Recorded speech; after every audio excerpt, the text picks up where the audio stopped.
सोहम नावाच्या मुलाचा मेसेज आलाय. सध्या शिक्षणासाठी दिल्लीला आहे. सारखं हॉटेलचं खाऊन कंटाळा आला आहे त्याला. खिचडी करायची आहे म्हणून त्यांनी मुगाची डाळ आणि तांदूळ आणले आहेत.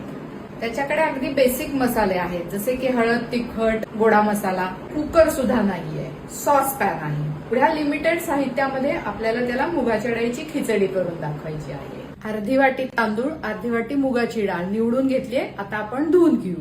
तांदूळ, डाळ एकत्र करूया. 2 वेळेला स्वच्छ धुवून घेऊयात. 10 ते 15 मिनिटं झाकून ठेवूया, पटकन शिजायला मदत होते. 1 वाटी डाळ तांदूळ घेतले, त्यासाठी आपण 3 वाट्या पाणी गरम करत ठेवू. फेरॉल कंपनीचा पॅन घेतोय आपण, आणि फेरॉल म्हणजे बेस्ट कास्ट आयर्न. आणि सोहमकडे सुद्धा सॉस पॅनच आहे. तेल, मोहरी, जिरं, हिंग, हळद. धुवून ठेवलेला डाळ तांदूळ फोडणीत ऍड करूया. 2 मिनिटं परतून घ्यायचे. गरम केलेलं पाणी. 5 मिनिटं झाकण ठेवूयात, म्हणजेच वाफ देऊयात.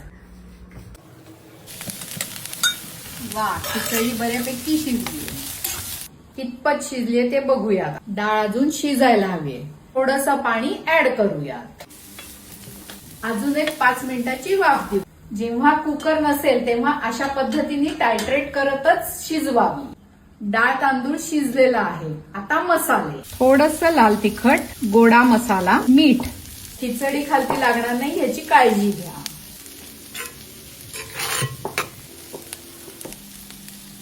थोडंसं मीठ कमी वाटतंय, ते ऍड करणार आहे.